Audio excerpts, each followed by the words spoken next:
Next thing I know, I've got Universal on the phone saying, hey, would you like to interview Arnold Schwarzenegger for Terminator 3, which was his final movie that he did before he became the governor. Then I had that published. Then it was like, oh, can you interview Ben Stiller and Jennifer Aniston for the movie Along Came Polly? And then it just kind of snowballed from there. Now, I was still doing the construction work for $75 cash a day for like 3, 4, 5 months after I did that, until that time where I started to get paid, I started to get the ball rolling. Then I said, I'm not going up to Bel Air to do that crap anymore. Now I'm going to do this. And then I became, a full-time celebrity interviewer. All right, James, where do we meet? We've known each other for maybe 2 years now. Yeah, I think we were introduced via Manish Sethi, the creator of Pavlok, who's a good friend of ours. Yeah. I feel like I'm always wearing my friend's things. I have a Manisha's tattoo on my arm. I'm wearing your glasses. Like, this is becoming a trend. I'm not sure if I'm comfortable with.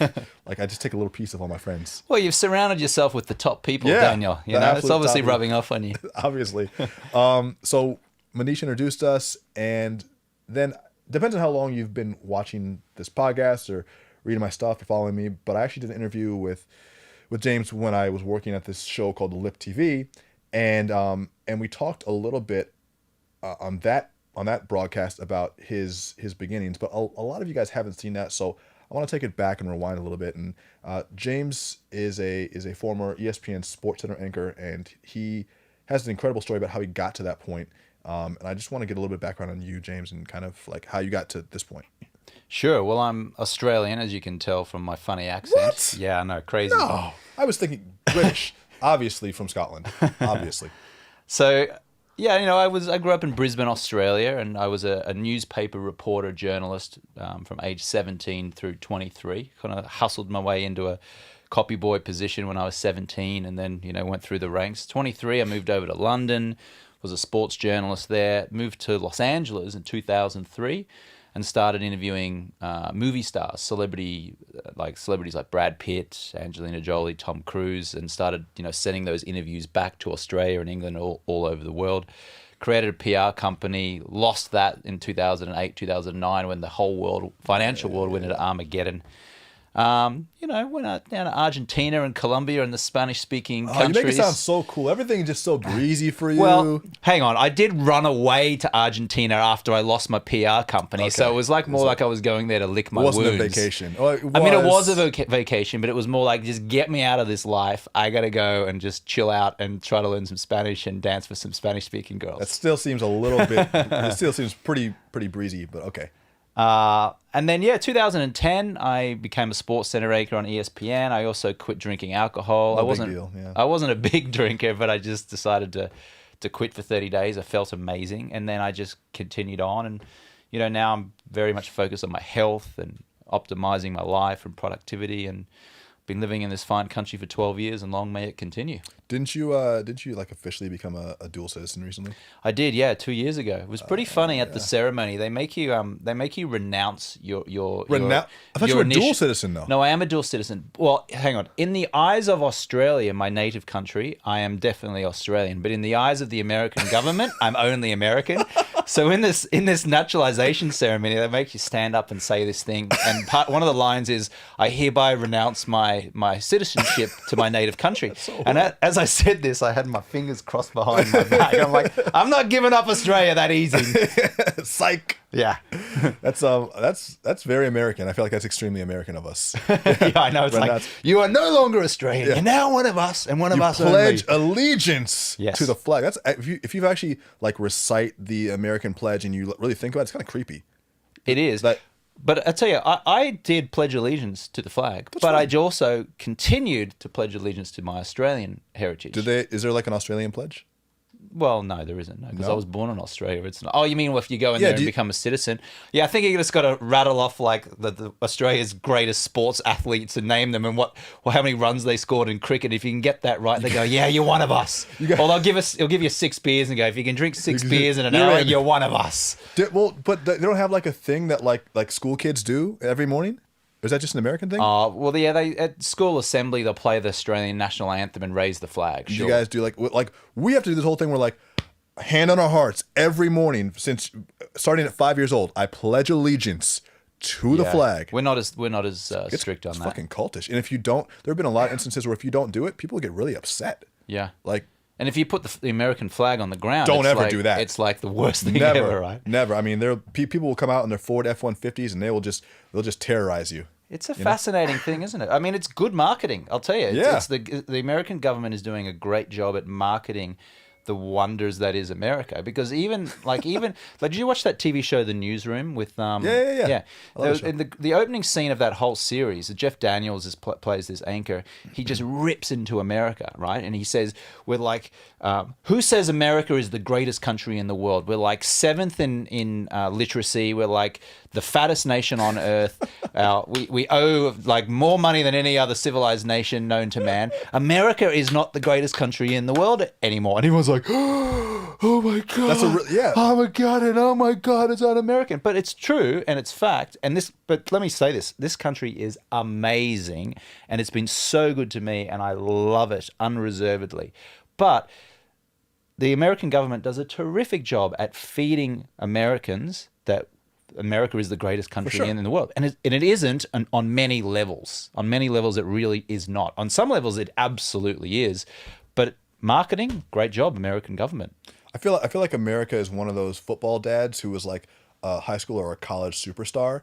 And then, like eventually he slowly got a little bit older and fatter, but he was still talking about the glory days. Yeah. And maybe he could still even bust a move once in a while.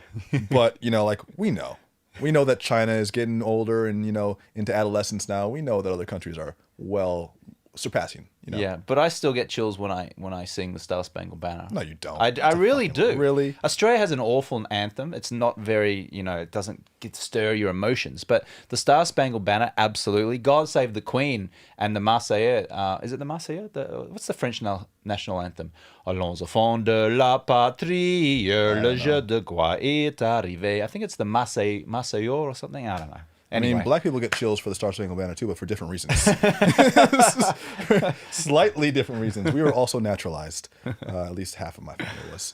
One of your stories I like the most, and I think that people can relate to, you had this period of time where you just moved from, because you moved from Brisbane to London to the States, right? Mm-hmm. And then there was this period of time where you were in a hostel in Redondo, was it, or Hermosa? Hermosa Beach, yeah. So Hermosa Beach is it's in California here, and James had just moved to the States, and you were, because you made it sound really, people fucking hate when you're like, oh, I just moved here, I started interviewing celebrities, and then everything was good. I started a PR company, we made a couple $1 million, then I was real sick of that, so moved to Argentina. People don't relate to that shit. Like, I want to know about the nitty gritty struggle. You were in the hostel, and things weren't working. What was going on with that? So you want to know the struggle. Yeah. Okay, well, let me tell you. The struggle started about a month before I left London when my girlfriend broke up with me. Oh, okay. And that was really the trigger and the catalyst for me to come to America in the first place. This is what we want with you. Give us the emotion. Anyway, I had to get out of London. I was like, oh man, I'm so depressed over this girl. So I flew to Los Angeles on September 30th, 2002. You remember it. I do remember it because it was the Australian Rules Grand Final night, the Australian Football League Grand Final night. And I flew in and I went to the Cock and Bull pub on Lincoln down there in Santa Monica. I know exactly where that is. And I went in, it was full of Australians, right? Because they're all Australian expats in Los Angeles, all watching this Australian... I pass every day. Yeah. And I went in there and I just made some new friends, Aussie friends. And these two guys said, oh, there's a party down in Hermosa Beach tomorrow. You should come down. I said, okay. And now that night I was sleeping in the Santa Monica hostel, paying $15 a night. Anyway, I went down to Hermosa Beach. It's about 40 minutes south of Los Angeles airport. Mm-hmm. I checked into the Surf City Hostel, which is right on Pier Avenue there on the beach. And I went into a bunk bed with 6 other snoring backpackers from around the world, where I lived for the next 90 days and 90 nights, paying $15 a night. That's a long time. I worked on a job site up in Bel Air with these Australians who paid me $75 cash a day. And during that time, I was like, how the hell am I going to live in this country long term? Like, how am I going to make this happen? So what I figured out was I'd been a journalist, I'd been a reporter. Hollywood and Los Angeles is where all the celebrities are. Let's figure out a way that I can interview movie stars and make a living from it. Mm-hmm. So what I did was I reached out to all these movie studios, Sony Pictures, Fox, Warner Brothers, and I just cold called them. Literally just cold called them and said, hey, I'm a journalist. I want to come and interview movie stars. How do I do it? One publicist from Sony Pictures returned my call and invited me to come in to the studio. That's super rare. Very rare. And meet with her. Her name was Anna Whelan in the publicity department. I went in there and she told me how it all works. She told me, you need to get a magazine who'll publish your story. You need to prove that you'll be able to get lots of readers who'll read the interview. This is how it works. And I went, great. So anyway, 2 weeks later, I'm come back from my job site. I'm all dusty and dirty from, working on the job site. I'm in the hostel foyer and there's an internet machine. And it's one of those old machines where you stick $1 in and it gives you 7 minutes of internet time. Do you remember this? This is like 2002. Not that long ago, actually. It wasn't that long ago. Yes. And I get an email from this woman, Anna at Sony Pictures, and she says, "Hi, James, it's Anna. We met 2 weeks ago. I've got an opportunity for you to interview Jack Nicholson next week for the movie Anger Management. Would you be interested?" And I was like, hell yeah, I'd be interested. And 2 weeks later, literally, I went from the job site in Bel Air. I borrowed the construction van from my colleague, drove down to the Armitage Hotel in Beverly Hills on Burton Way. I went into the bathroom in the foyer level. I sort of splashed some water on, put a nice shirt on and some other pants. Went up to the penthouse suite and I sat down with Jack Nicholson for 20 minutes and interviewed him about his life, his career. And it was amazing. And that was the beginning of me interviewing movie stars for about the next 6 years. That's amazing. The thing I like about that is that, obviously, I mean, you didn't even have family here. So what that kind of says to me is that all of us have the opportunity to have a sort of like a lucky break. Mm-hmm. It's not like because when you talk about your success now, people will say, "Well, yeah, but he had all these things preceding it that makes it easier for him." But even in the beginning, if you really assert yourself, you can make your own luck in a way. Yeah, absolutely. I mean, for me, it was, I want to live in this country. I've got to find the way. I'm not waiting around for something to happen. I'm going to make this happen. So I literally just how can I do this? Where do I start? Okay, I'm going to start by making a plan. I'm going to call Fox, Sony, Warner Brothers, Universal, DreamWorks, and I'm just going to call and say, who do I talk to about this? Yeah. Wait for someone to put you through. Try and convince the other person on the line. One person called me back, Sony Pictures. That's all it took. That's all it took. Yeah. And then because I managed to get that interview with Jack Nicholson, I had to wait. I had to do the interview, had to type it up. I had to send it off to this magazine in England called Loaded Magazine, which is kind of like a British version of Maxim, if you like, right? I had to wait 2 months for them to actually publish the article. And then I had to wait another month for them to send the magazine to me in Los Angeles so I could then walk it up to the Kinko's on Pacific Coast Highway, photocopy it 20 times, and then send it out to the studios that did not return my call, Fox, Warner Brothers, Universal, and say, "Hey, I interviewed Jack Nicholson for Sony Pictures. Here's my article. Would you like me to interview your stars and promote your movies?" Next thing I know, I've got Universal on the phone saying, "Hey, would you like to interview Arnold Schwarzenegger for Terminator 3, which was his final movie that he did before he became the governor." Then I had that published. Then it was like, "Oh, can you interview Ben Stiller and Jennifer Aniston for the movie Along Came Polly?" And then it just kind of snowballed from there. Now, I was still doing the construction work for $75 cash a day for like 3, 4, 5 months after I did that, until that time where I started to get paid. I started to get the ball rolling. Then I said, "I'm not going up to Bel Air to do that crap anymore. Now I'm going to do this." And then I became, a full-time celebrity interviewer. That's so cool, because I think that it's easy to underestimate the power of having one connection. We were talking earlier before we started shooting about me doing this whole book deal thing. And even in that experience, it's been just one or two key connections that have led from me having no influence or anything to me getting a 6-figure book deal. Yeah. It's like one or two key conversations. Yeah. You don't need to have like a network of a bunch of shitty people. You just need like one or two good people in your network. You really do. I mean, it's good to go out there and I don't like the word network. I like the word connect. Yeah. Like I like to go out there and connect. It's good to connect with a lot of people, but the quality or the caliber of the conversation or the relationship you have is far superior to knowing just a lot of people, Yeah. And here's the other thing. The person who ultimately leads to the breakthrough, for the most part, isn't a really close friend or someone you've got an amazing relationship with. A lot of times it's just an acquaintance. Yeah. It's someone that you just had good rapport with on one occasion. Yeah. Someone liked you. You got into a conversation for 5-10 minutes, maybe an hour, whatever. And then you called them up and said, "Hey, I remember you were working in book publishing. Who was that literary agent that you worked with?" "Oh, Christy, you should talk to Christy. I'll connect you. Thank you so much. That'd be great. How can I help you?" "Well, you know what? I'm trying to lose a little bit of weight at the moment," as an example. "Oh, you know what? My friend Mark Dahmer, has this amazing program. I should connect you with him. Maybe you'd be interested in that." Thank you so much. The rule of reciprocity comes in, right? One thing we know about human psychology is that, when someone does a favor for someone, we instinctively want to do the favor back for that person. Absolutely. So in anything in life, it doesn't mean that you need to know 100 people to get ahead. You only need to know one person. As long as you are genuine and you're connecting with that person and you're trying to help that other person, they're always going to want to help you, and that's where you'll get the breakthrough. That's such a good insight. And I'm wondering now, you were really like very hungry when you came to the States and you wanted to make things happen for yourself. Do you find that as you get more success, you get less hungry or it gets harder to like reach really hard for your goals? No, I think if anything, I'm hungrier. Hungrier? Yeah, it's you know, I'm in a really interesting phase now where I've just kind of broken the back of online marketing and selling information products and really helping people. And the more success I get, the more success I want to get, and the higher my goals become. So if you can help one person, all of a sudden you then want to help 5 people, then you want to help 10 and 100 and 200 and so forth, right? You get one Instagram follower and then you want to get 5,000. Yeah. Then you go, I really want to get to 10,000. And then you get to 10,000, you're like, not enough. It's not enough. I need 12,000 tomorrow. Yeah, tomorrow. There's no, but almost that, it's almost annoying. It's almost annoying sometimes for me personally to never be 100% fulfilled.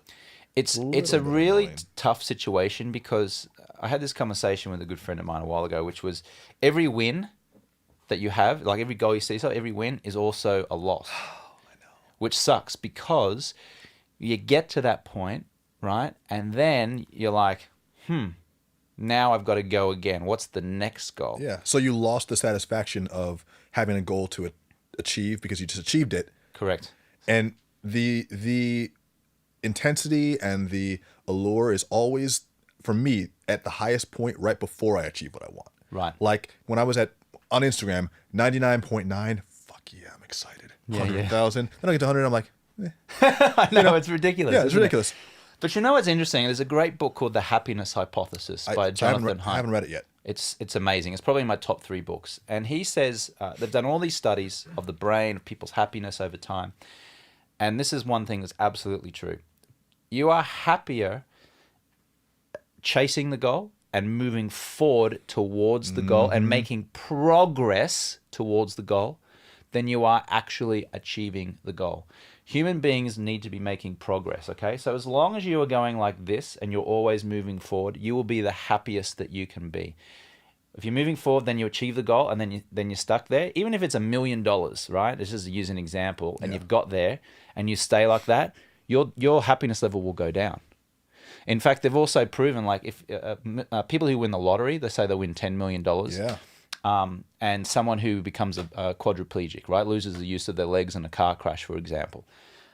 They've done studies that 6 to 12 months after both of those events happen, both of those party resort back to the same level of happiness they had from when the incident happened. Yeah. So you might think that making $10 million or having a huge win is incredible, and yeah, you're going to get a spike, right? You're going to get a spike in your happiness level, but ultimately that's going to come back down again.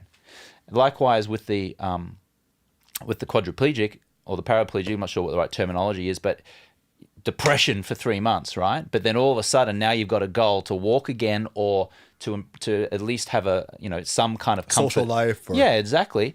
Yeah, as long as you're making progress, your happiness level comes back up again. So it's not the goal. It's not achieving the goal that gives you the most happiness. It's as long as you're making progress towards that goal. So just to sort of wrap that thought up, the perfect way to live life really is to always be progressing. In terms of happiness, perfect way is what I mean, and not be so hell-bent on achieving or not achieving the goal, because even when you get that, it doesn't give you this huge explosion of satisfaction that you think it does. It's so weird because just recently with the whole book thing, and which I can tell you guys more about later in another podcast, so I can explain the whole process, and we talked about it a little bit. So, I mean, for years I wanted to do a book, and then I got to the point where it was possible. I got an agent. That was cool. And we started doing these meetings. I'm like, this is really going to happen. This might happen. And the day that I got we closed the deal, I actually felt a little bit sad. Really? I was like, I got off the phone, I was like, yeah. And then I was actually kind of depressed that day. And it was a good amount of money, and it was like a big accomplishment. Everyone was like, are you pumped? Are you so excited? I was like, and I was trying to think in my head, I'm like, well, would I feel better now if it was more money, or would I feel better now if it was if it was if I was already a New York Times bestseller, like what would make me feel happy? And I realized it was more like the pursuit is very exciting. And so maybe that's something that we should realize before we're on our deathbed, right? Like once you're on your deathbed, you'll probably realize that it was never about the goal. Yeah, so absolutely. Maybe start thinking about that now. Yeah.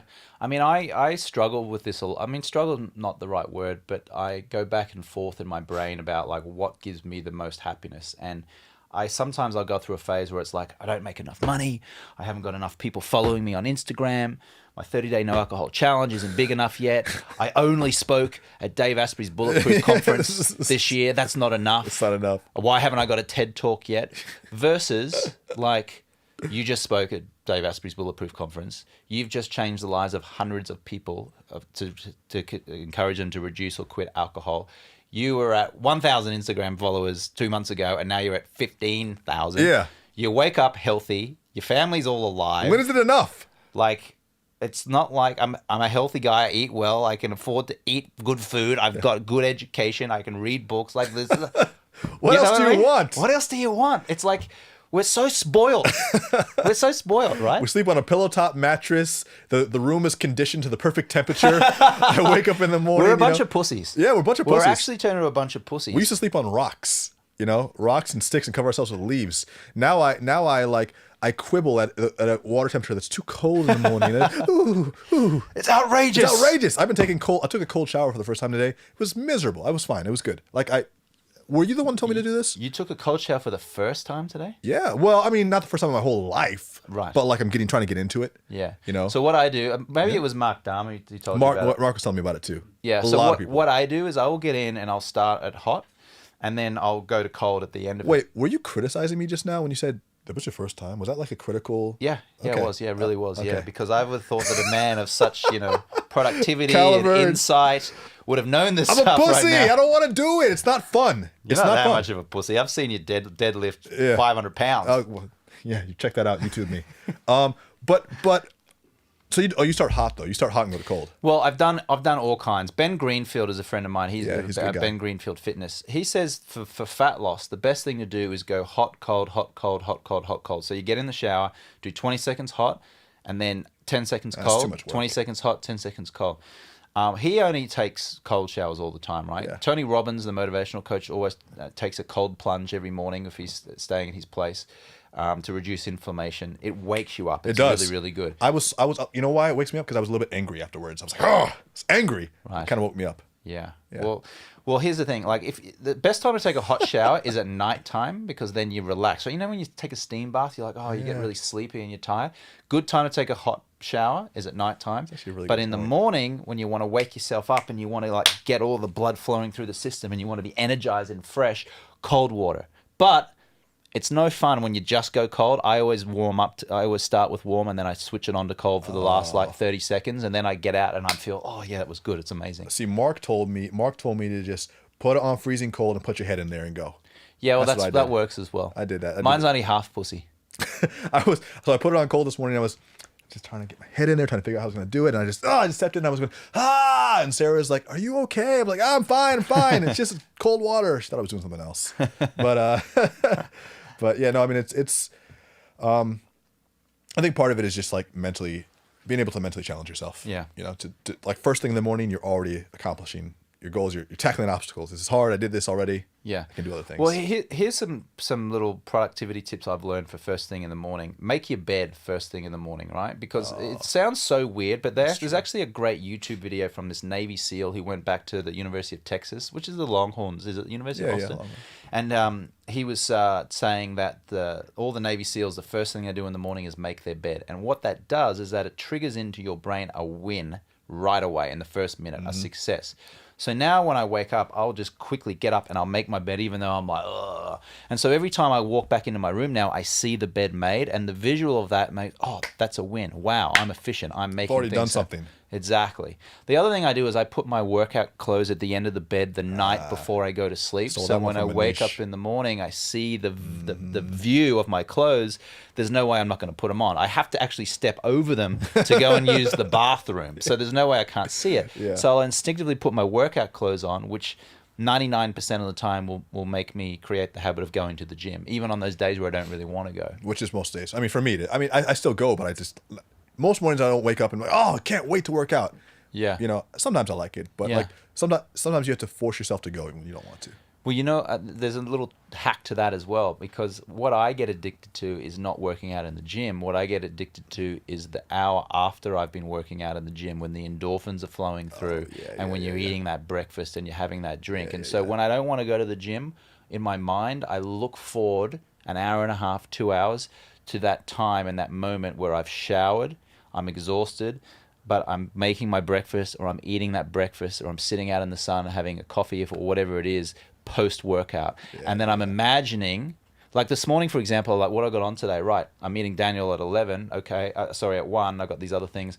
I want to make sure that when I'm doing that interview, I feel amazing. So it was a lot easier for me to like go to the gym this morning, even though I could have taken a day off. And right now I feel amazing. I'm still getting the benefits of those endorphins. It's true, yeah. I mean, even with jiu-jitsu, which I do every day, every morning, 5 days a week, a lot of times I'll get up and I'll be like, you know, I don't feel like getting choked today. It's just not, it's not like top on my list. But as soon as I get in there, like 20 minutes into it, I'm like, man, this is really great. I'm feeling like I'm feeling strong. I'm feeling fast, flexible. I'm feeling good about my life. And, you know, I get home and then the rest of the day is set. Yeah. Yeah. So, I mean, it always feels better, you know, once you get into it. But it's not, I think one of the take homes for me on that is that sometimes you play mental games with yourself and it will help. But other times you just have to do things just to maintain your consistency. Right. You know, sometimes you will be in the gym and it won't be an optimal day, but you just go in there so you don't skip a day. It's all consistency. Yeah.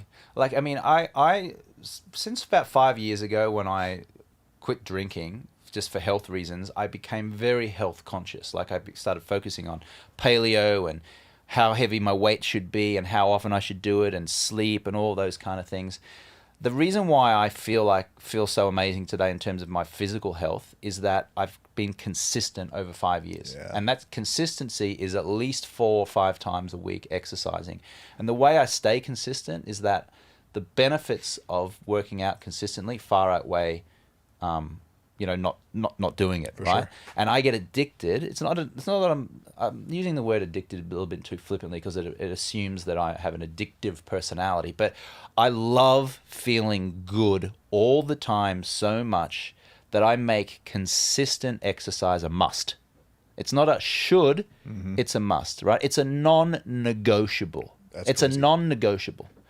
If there's an important business meeting, I'll skip it because... Or I won't skip it. I'll find another way to do it. You'll make it happen. I'll make it happen. But the non-negotiable is daily exercise. And because of that, I feel great. You know, so it's kind of like, I was just, you know, I have a YouTube channel. It's James Swanwick. And last week I consistently put up a video every day. But then guess what? Sunday, Monday, Tuesday, it's now Wednesday. I haven't put up a video. And I'm angry at myself because I haven't remained consistent. Yeah. And because of that, my viewer numbers don't go up. They just stay the same. So I know, like, you have to be consistent with everything. Consistency is king. So that's, I'm curious now, when you were talking about for the past 5 years really optimizing your health, what's going on with this no drinking thing? Like, this is part of the movement that you're creating, and I'm curious to know what this is about. Well, I was always just a social drinker. You know, I drank a few beers during the week, a bit more on the weekends. Sometimes I get drunk, and it was a lot of fun. There was nothing too crazy. I was not an alcoholic, although everyone suspects that you are when you say you don't drink. Yeah, right? Everyone thinks that. Everyone's always like so suspect. Especially like, you being Australian, and there's stereotypes about Australians drinking a lot. Right. Yeah. Right. And actually, last time I was in Vegas, I was hanging out with a bunch of Aussies, and they fucking crushed it. I mean, they're really good at drinking. Yeah, we do drink a lot as a nation. As a culture. Yeah. I don't know if that's everyone, but damn. Yeah. Yeah, we do drink a lot. But look, and there were times when I drank a lot, and there were times, and it was fun as hell, quite frankly. However, I got to about 34, 35, I'm 40 now, and, you know, I put on a bit of weight slowly but surely. I got sick and tired of feeling sick and tired from hangovers. I was sleeping in till 10 or 11 at night, in the morning rather. My skin was really dry. I just looked in the mirror and I just felt really mediocre and average, like I was just existing in the world. That's almost worse than feeling bad. Feeling mediocre is almost worse. Yeah. Because it just means you're not really trying at all. Right. Yeah. So it wasn't like I was, my life sucks, it's so terrible. I was just blah. like a 5 out of 10, right?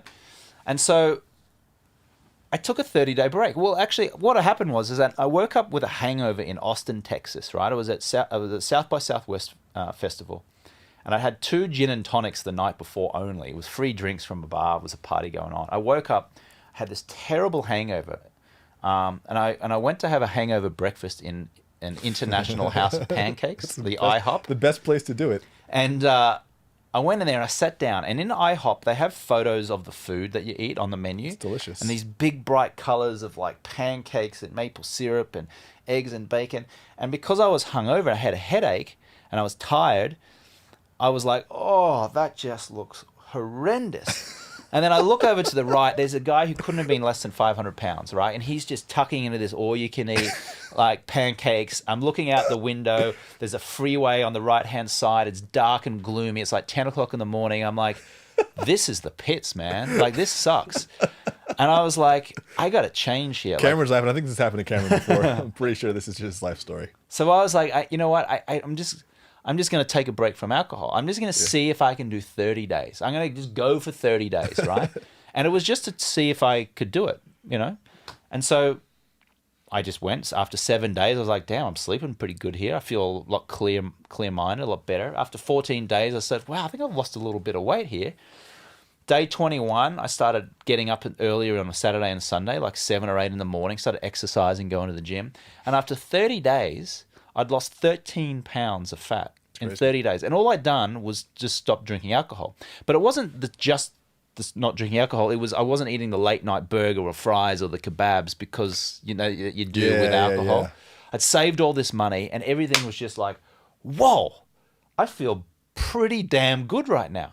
So I went, I'll see if I can do 40 days. Then I was like, wonder if I can do 50 days. Then after about 60 days, I'm like, you know what? I'm starting to hang out with a higher caliber of person now. I'm starting to have deeper conversations. Oh my God, I'm still attracting women and I'm not drinking. And not only am I attracting women, but I'm attracting like a higher caliber of women. I see where you're going there. I see what you did there. So I just kept going. And then I went for 1 year. I was back in Austin. I went into the Luster Pearl Bar on Rainey Street in Austin, and I went and ordered a Budweiser. I'm like, I'm going to drink this damn beer. I'm going to celebrate 1 year without drinking. And I went to get the beer. You're going to celebrate 1 year without drinking with a drink. Yeah, that's right. Okay. Right, to celebrate, because I still equated the alcohol with celebration, right? Yeah. As society does. And I went to put it to my lips, and I smelt it, and it smelled bloody good. It really did. Like, ooh, that smells good. But something stopped me. I just put it back down. I slid it back over the table to the barman. I said, you know what? Give me water, ice, and a piece of lime instead. And I drank the water, and I haven't touched a drop of alcohol since. And I feel amazing. Since then, I became a Sports Center anchor on ESPN. I achieved that lifelong goal. My health has improved. I didn't know that the ESPN Sports Center thing happened while you were in the transition of not drinking. Yeah. So that was one of the reasons. Like, I'm convinced I wouldn't have got that job if I had still been drinking. Not that I was drinking a lot, but not drinking gave me so much more clarity and so much more focus and so much more energy that when the opportunity to become a Sports Center anchor on ESPN presented itself, I went for it. I had clarity, energy, focus, and I just went, I am going to make this happen. And I did it. I wasn't waking up hungover like, oh, maybe I'll call that producer today. Or it's no big deal if I get it or if I don't get it. It was like, I'm making this happen. That's really smart. Do you find that in the beginning you were maybe lacking confidence because it's such a social crutch? I mean, massively. Yeah. I mean, drinking alcohol, people think they can't go out if they're not drinking. They think they can't fit in if they're not drinking. They think they can't walk up to a pretty girl if you're a guy and if you're not drinking. So yeah, I had those doubts. But you know what? After like 30 days, after like doing it and after just getting used to going out, I realized it's all just in the brain. It's all a nonsense that you like I have more fun now. I dance more. I sing more. I have the most fun of most people at a party. Well, I have the most fun of anyone at a party, I should say, from not drinking. I'm pretty sure that your singing isn't as good without My singing sucks, quite frankly. So you probably shouldn't listen to me sing at any time. But the point is that once you realize you don't need it, your whole world opens up. You save money, you have more energy, your skin looks better. Here's a warning, okay? If you just quit drinking for 30 days, you will get better looking. I'm warning you, you will get better looking. So I'm warning you out there, if you want to get better looking, okay, quit alcohol. Well, I mean, Or if you don't want to get better looking, just keep drinking alcohol because it shows up in your face, right? It's a poison, the toxins. It's true. And so you look weathered. You get crow's feet. The wrinkles in your forehead start to be more pronounced. You just look old before your time. well, you look. I mean, it dries you up. It shrivels you up. Dries you up, yeah. One thing that I think, even for people who are going to drink, I think you massively underestimate the amount of water you need to replace what you're dehydrating yourself of. Right. I don't drink a lot, but when I do drink, I load up water beforehand and afterhand. So and afterwards. So and Sarah and I do this too, where if we're gonna drink that night, we might drink a gallon of water first. Right. And then we might have our drinks, which is we'll have a few drinks, and then we'll just massively load the water afterwards. Right. And that for me has prevented any hangovers. I don't get hangovers anymore. And I in the past I have experienced have you ever woken up from a night of drinking and your lips are just tight and chapped, like just dry, crusty face, and you're just like, oh, what's going on? I look miserable. Yeah. I looked great last night, and I look miserable now. Yeah. And your breath just feels like dragon's breath, nasty. and it's just gross, man. It's nasty. And you're like, your muscles are real sore, but it's not because you worked out; it's because you just feel like shit. Yeah. Yeah. It's not a pleasant feeling. It's not. And the thing is, you can have so much fun the night before just by drinking water or non-alcoholic drink. Yeah. And then the beautiful thing is you wake up the next day, and because you've been drinking water mostly, you're refreshed, you're hydrated, your skin looks good, you've got energy, you've got clarity, and then you can seize the day. Yeah. No, I think that's something that we were talking about before we started rolling was you get so wrapped up in the culture of needing to have a drink that you don't even get a choice as a young adult to decide if that's the best thing for you. Well, it's ingrained in your mind from a very young age. It's like a rite of passage that when you turn 18, you know, in Australia. In Australia, anyway, yeah. Have a beer, son. There you go, mate. Have 21st birthday party, drinks. Yeah. There's lots of drinks. Lots of drinks. Oh, there's a wedding, champagne. Romantic dinner. Oh, must have a bottle of wine over candlelight. Now, this is all fine, right? But whoever said that you need the bottle of wine to have a romantic candlelit dinner? Whoever said you need champagne to toast for celebration? Whoever said that you need alcohol to be part of a tribe? You do not need it. But it's ingrained in our society, it's ingrained in our culture by clever marketing companies who are always trying to reinforce this idea that if you want to fit in and if you want to be part of a community and you want to have pleasure and fun in your life, then you must be drinking alcohol.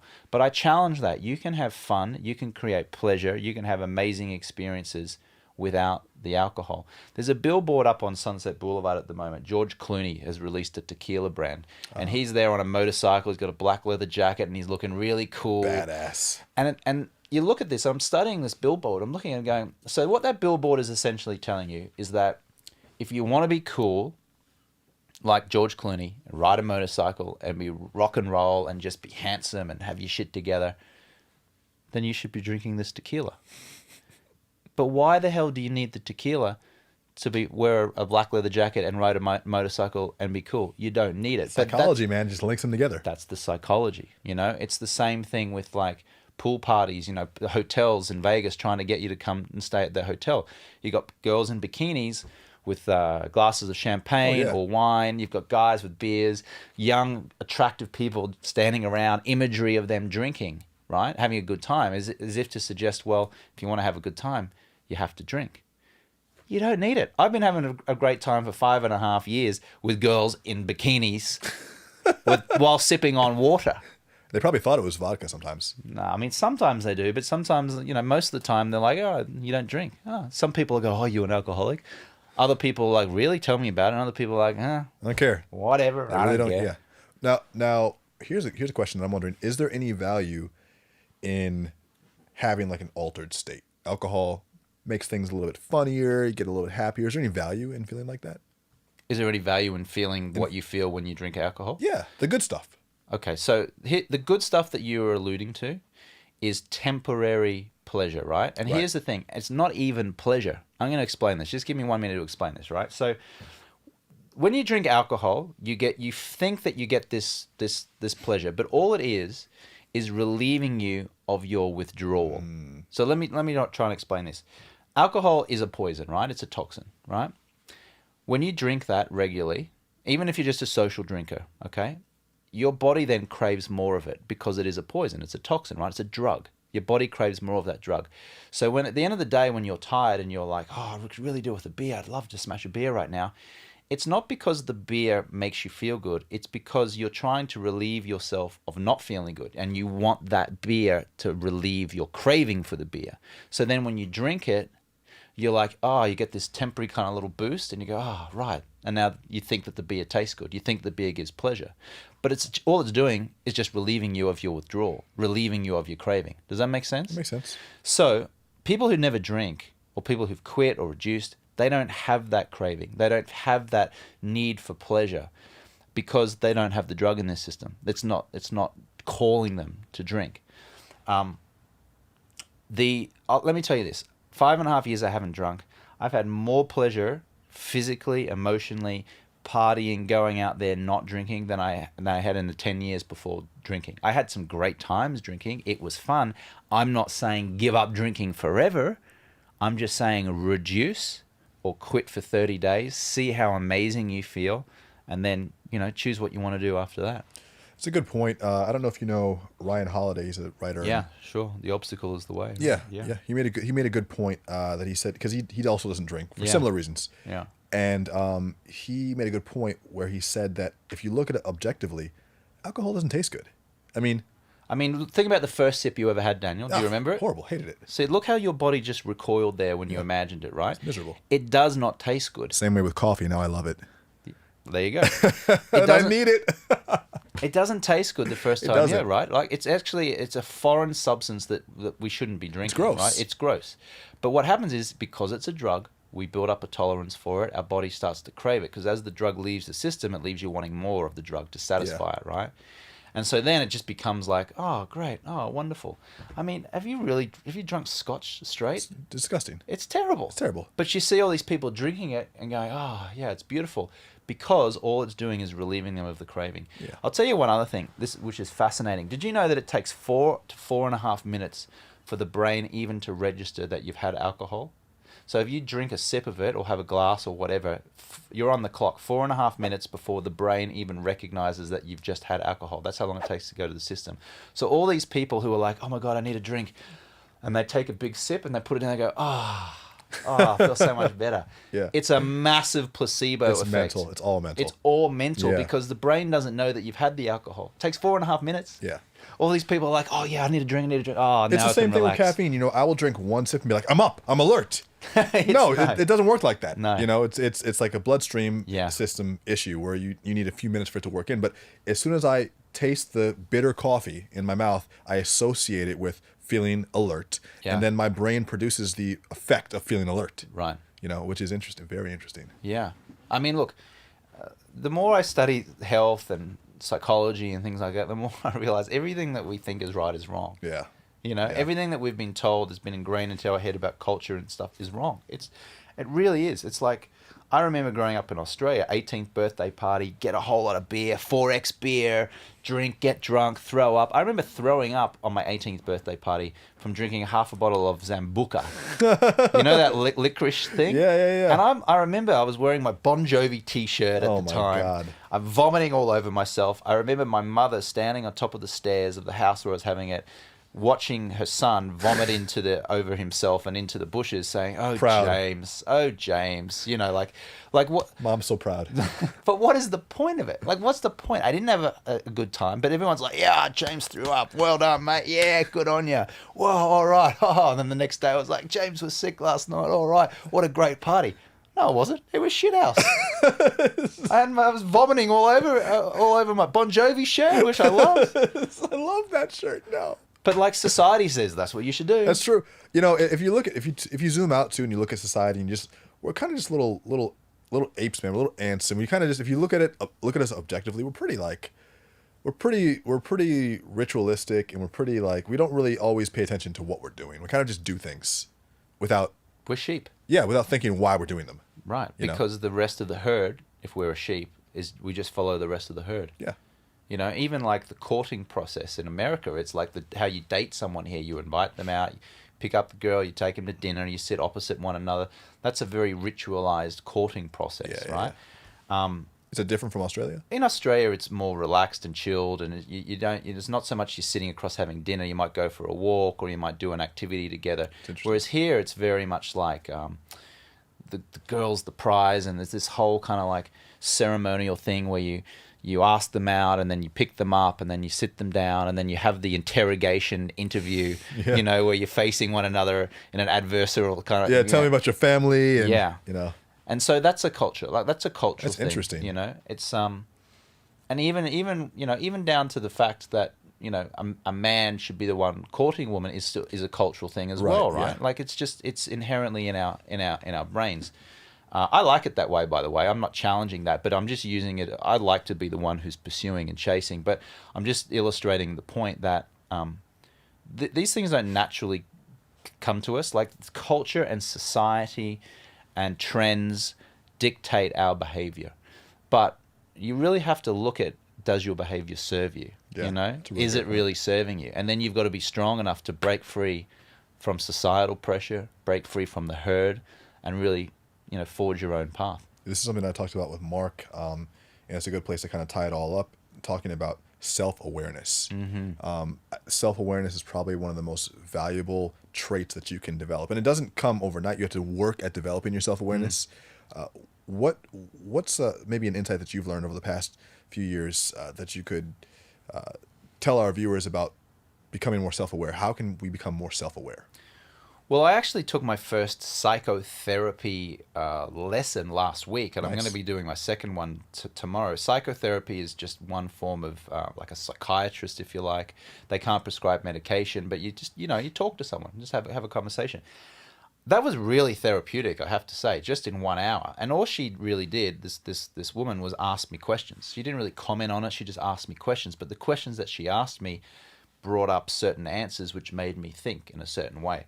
Now, I'm not saying that everyone should go and do psychotherapy. What I am saying is the quality of your ability to understand yourself comes down to the quality of the questions that you ask yourself or somebody else asks yourself. Okay, so for example, if you write down on a piece of paper, what are my strengths? What do I love about myself?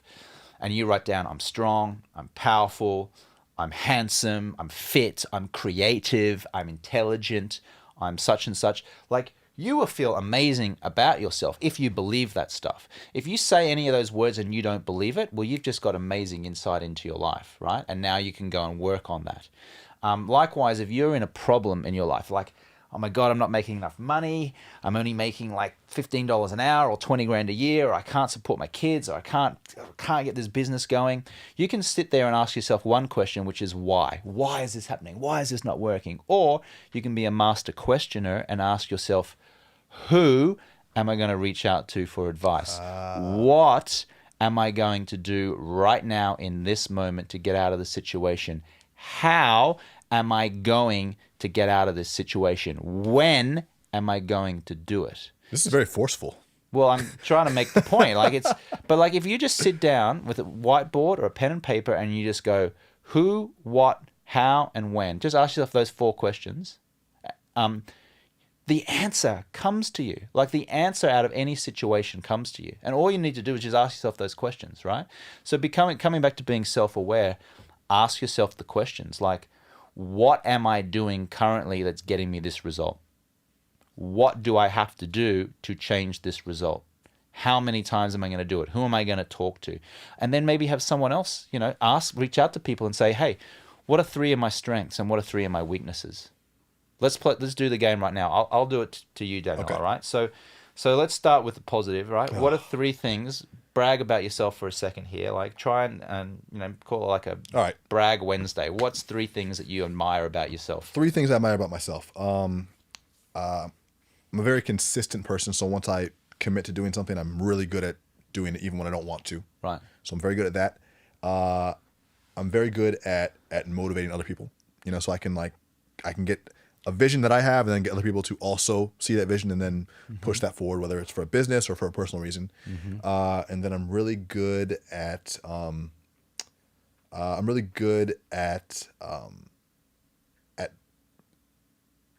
trying to go against the grain of trend. So I can look at something and say, I don't like it like that, but I can think of a better way to do it, and then I can actually have success with that model. Right. So I'm very good at that. Yeah, terrific. Okay, so now you're becoming even more self-aware, right? Right. And now you've put it out publicly. You've said it to me. You've said it to your listeners and the viewers and the people in the room, right? I'm sure that was a little bit awkward. It wasn't. And you on Periscope. So now you've got those three things, right? So they're great, three great strengths that you've verbalized, and now you can build on those strengths, right? So if I was to ask you, like, what do you consider three weaknesses of yours? What are three weaknesses of yours? Attention to detail. Okay. I tend not to care too much about small details. I just think big picture a lot of times. So I don't, things like grammar. I'm pretty good at that stuff, but I don't get things perfect. Okay. So I need to have people help me with that. Okay. Timeliness. Timeliness. Okay. Man, 15 minutes late for everything. Okay. I blame my mother. Okay. What's another one? Can be pretty selfish at times. Selfish. Pretty selfish. Yeah. And then I'll use my own psychology to say that it's the best for people around me, but it's really for me. Okay. Okay. Thank you for being honest. Let's deal with the second one just as an example. As a simple case, you're late, right? You're always late. Okay. So let's become a master questioner, right? Let's go how, what, who, and when. Okay. So how are you going to improve this lateness?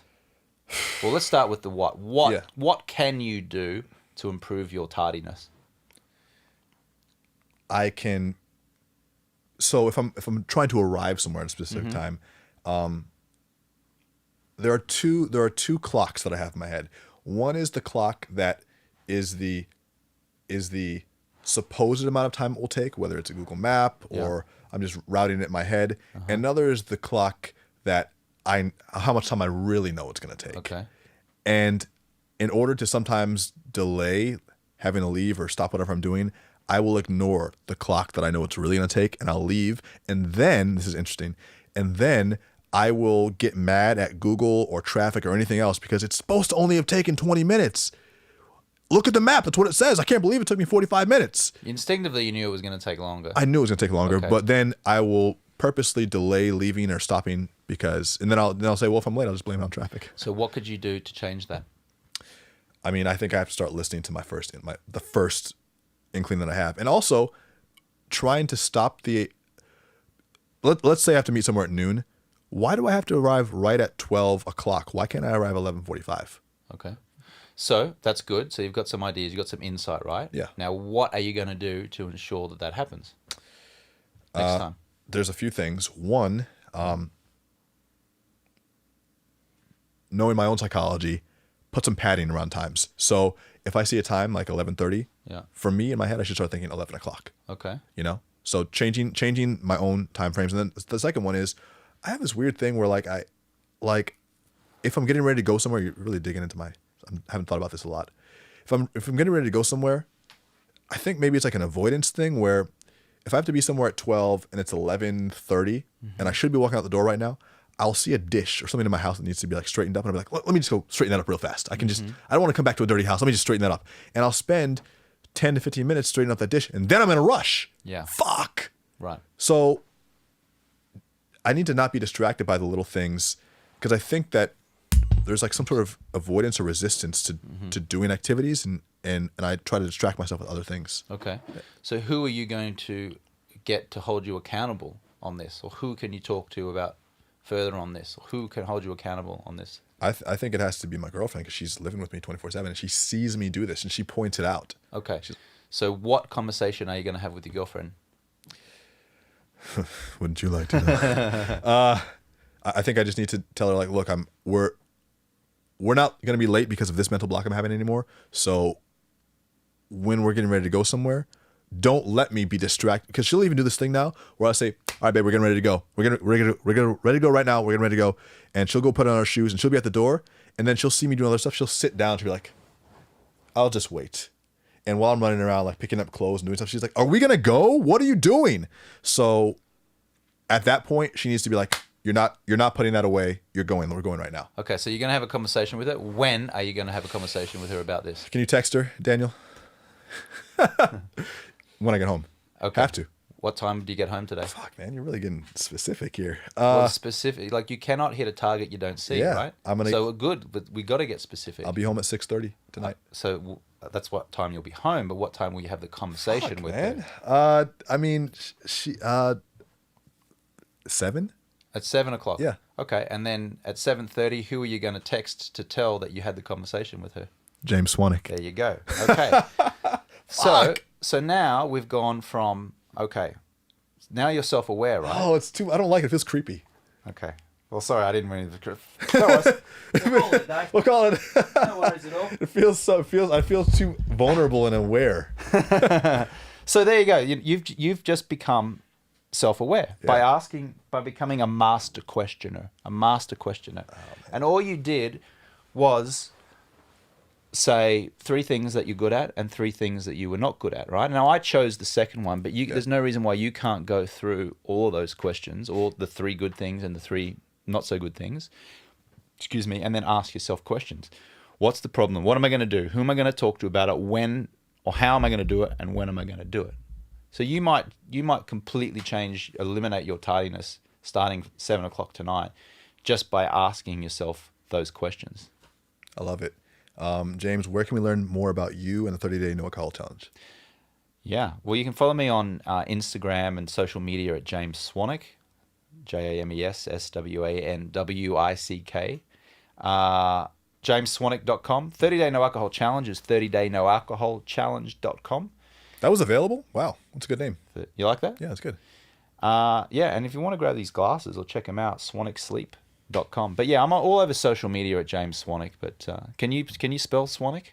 Yeah, SWANWICK. Come on. There you go. So I'm wondering. You tell me now. Should I continue to say my name as James Swanwick, which is how you pronounce it? Yeah. Or in America, what I found is that Americans don't understand the silent W. Yeah. Should I say my name's James Swanwick? I mean, it's a very Australian English thing to have the silent W, like Warwick, for example, is spelled WARWICK.